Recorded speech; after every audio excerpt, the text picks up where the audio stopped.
What seems to be an urgency in the minds of Jamaicans and Caribbean people and other people of different diaspora and groups abroad that are heavily looking to leave where they are and to return to their countries.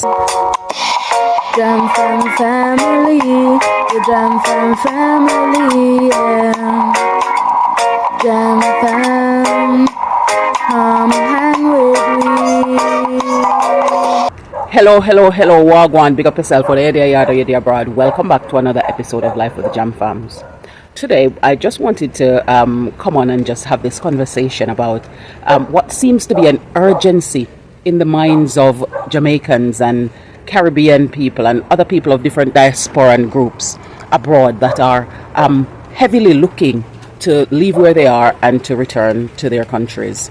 And whether it's the Canadian farm worker who is shedding some light on the realities of farm workers' experience when they go abroad, or it is Jamaicans sitting in their cars and talking about their experience of their 9-to-5 working and the stress of it, and going flat out from job to job, going home exhausted, unable to even go out and enjoy any of the little money that they're working because it's going back into bills and they just have to keep on the cycle and they're so exhausted. Or it is the British people who are talking about leaving Britain, or are busy looking at how they can actually find a place that they can move to and be content.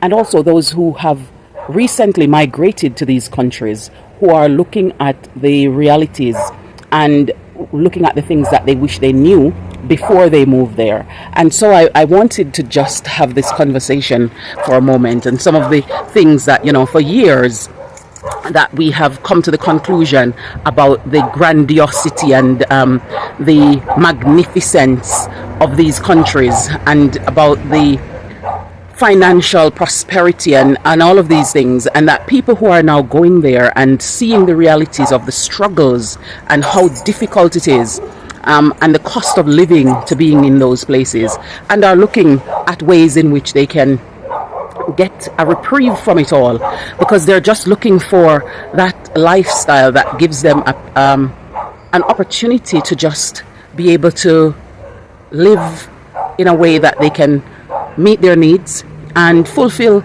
some of the grander things in life that they would want.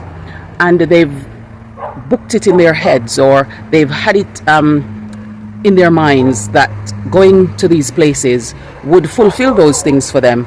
And the reality is they're recognizing that the amount of things that they're losing out on going to, remaining in, or being in these places is just not worth it. And at the end of it, this is not to say to anyone who have the desire to go that they shouldn't, because opportunity comes but once. And if it's an opportunity for you, then it's an opportunity that is worth taking on and worth embarking on, and seeing where the path of it takes you and where it leads you.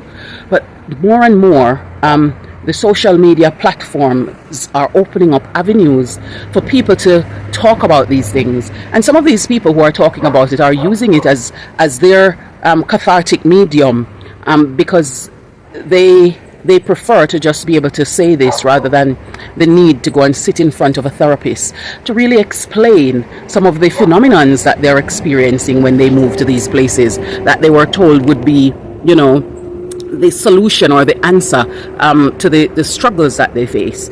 And when they actually get there, they realize that it is not the case. And it's amazing to see some of the times when you compare the narratives between people who are in the countries where these people who are in Canada and America and the UK have left from, and hear how they talk about the beauties and the wonders and the feeling that going to these places would be the solution because the countries they're in are so horrible, and all of these negative things about the countries that they're in, unbeknownst to them that not everything that glitter is gold, and the grass isn't always greener on the other side. The grass is greener where you maintain it, where you water it, where you feed it. And people are going and recognizing that It's not like people who went in the 60s, the 70s, the 80s, the 90s even, and even some of the early 20s, and they go there and they see the difference, but they know that they have to stick this out because so much is dependent on them being able to survive there.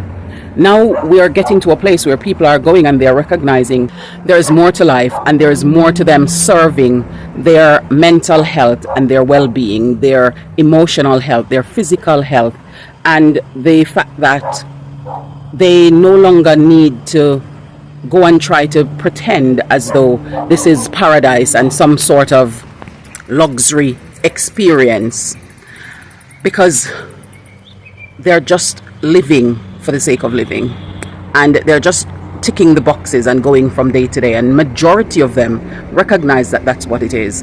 And it's amazing when I go onto some of the different YouTube channels for people who have moved back and are living here, and the number of people who are going on there and commenting that they too can't wait to do the same. You know, there are people who cannot wait to escape and to move back to Jamaica. I go on also people who've moved, for example, from the UK to different parts of the world, and they are so happy that they did that, and of course many of them go back to the countries that they go to, and they're prosperous. They're doing brilliantly well because they take the ideas that they saw and in the countries that they're coming from, and they plan it out, get their investment fund together, and they go back to their countries and they set up these businesses that are thriving and doing well. And so not only are they giving back to their community in the form of employment, they're adding to the socio-economics of the country, because they are teaching a different perspective on how to see things and to see life. At the same time, they're adding to the economics of the country and the gross domestic product for the country, which is a good thing. And so I urge people that if you feel that you want to, and you feel that urgent need to move back to your country, if you're a Jamaican living overseas and you're feeling that urge, put that into consideration and starting to really see how you can make that a possibility. You know, a lot of the people who are highlighting their need to come home, some of them are just talking about the things that they yearn to have in Jamaica, the experience that they're yearning. Others are talking about the fact that they don't want to live in another person's country and feel like a second and third class citizen in those countries. And so they would prefer to be in their own country and be able to exist and be able to live out their life, feeling happy, feeling joyful, feeling as though they're living life on purpose, and there's meaning to the things that they're doing, and it's not just going to a 9 to 5, coming home, going to sleep because you're so exhausted, and doing that whole repeat. And of course there are many people who have gone abroad, and that isn't necessarily the be all and end all of their life and their experience, but a significant number of people are coming on and highlighting that as theirs. And there are so many comments that you see.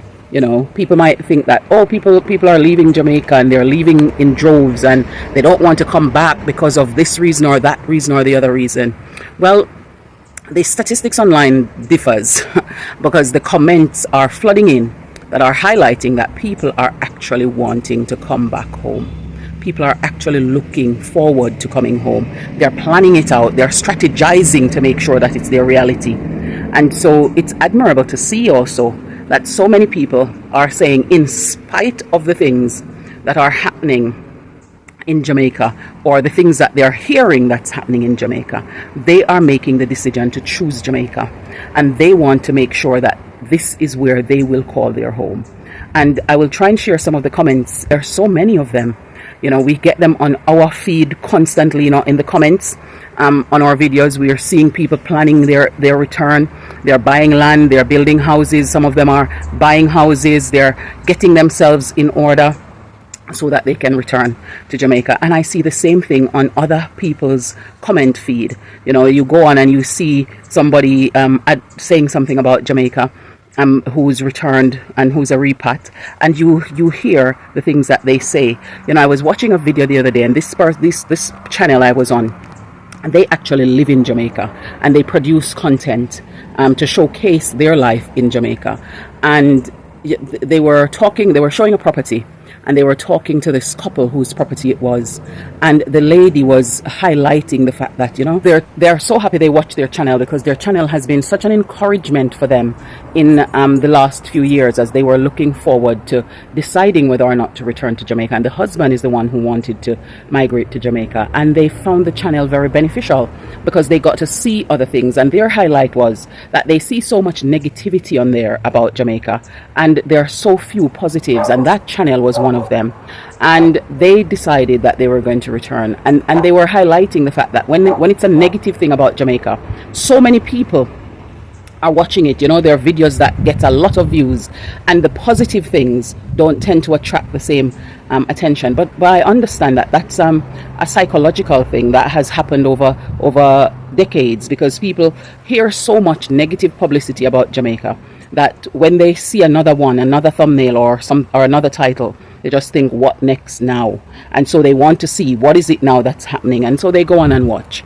And it's only for us to recognize that we're not doing ourselves or our country any justice. However, I'm not saying that people should go on here and sugarcoat the reality.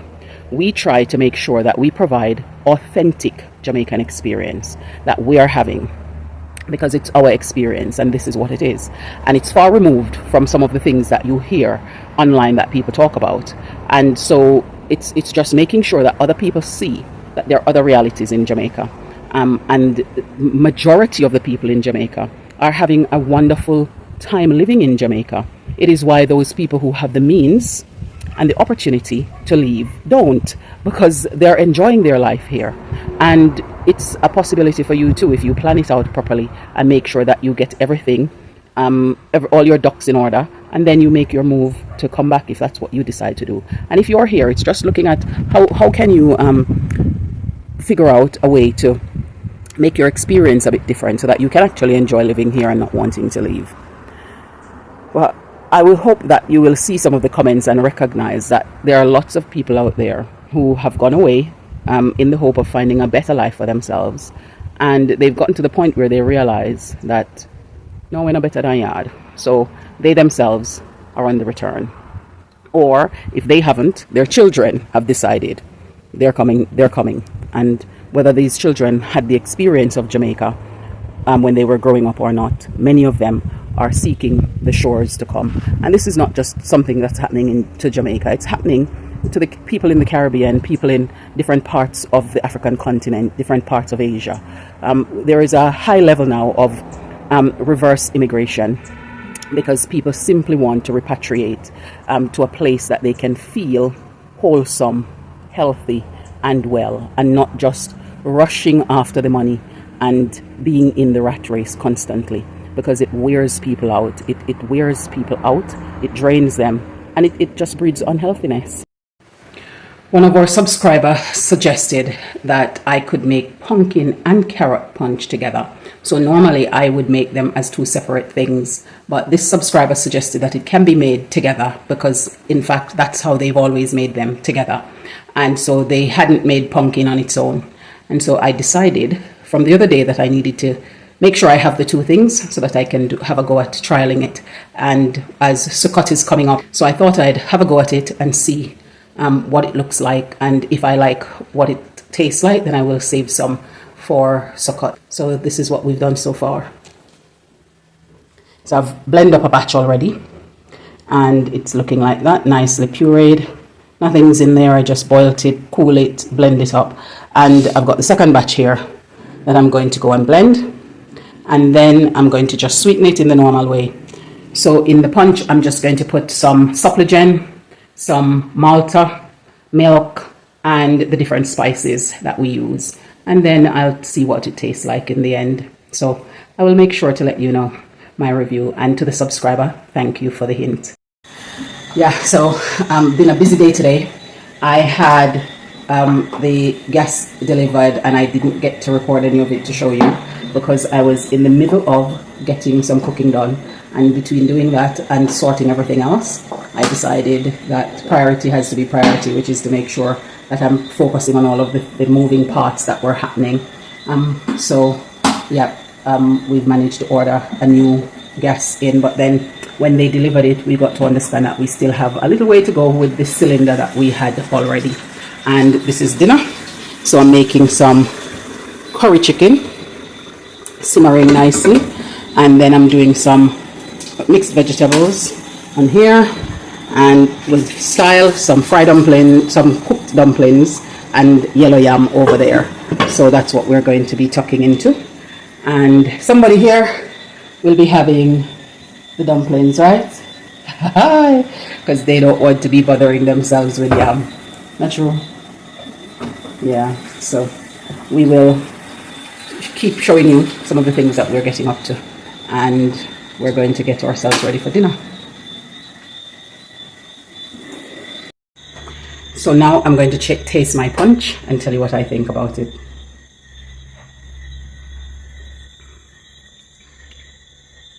So subscriber, you are right, it tastes really good. I would definitely make it again. It helps to manage the taste of the pumpkin, and whilst giving that carrot taste kick as well. So I quite like the blend. They taste well together. And of course, knowing that Eliona is not going to drink this, she's made sure to make her own punch, because she's not even going to have the conversation about tasting it.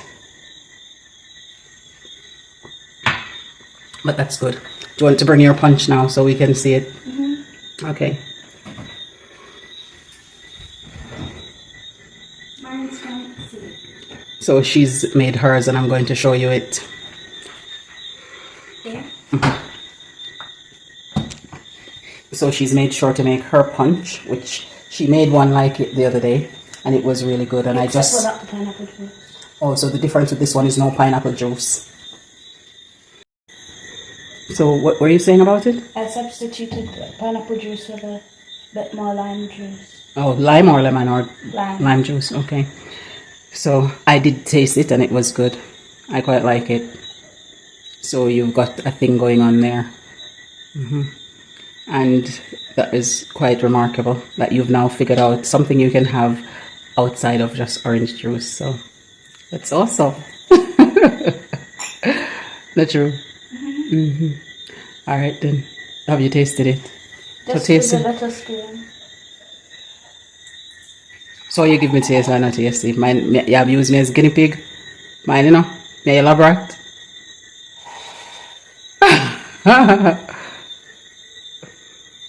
You do realize it's a cold beverage, right? Mm-hmm. It's like wine. You have to stir it till Oh. blood and sweet. Ah, so you're a juice connoisseur now. And that's it. It's good. So it's time for dinner. So let's go have that. Mm-hmm. The Jam family.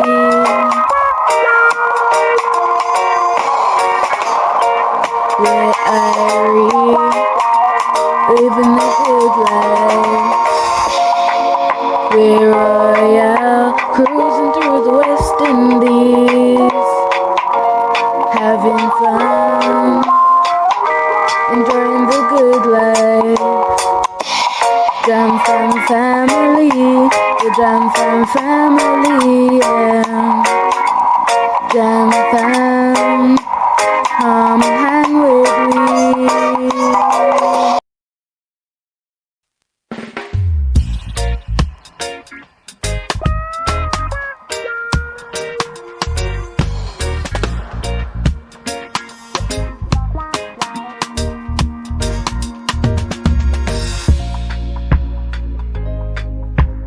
Thank you for staying here with us on this another episode of Life with the Jam Fams.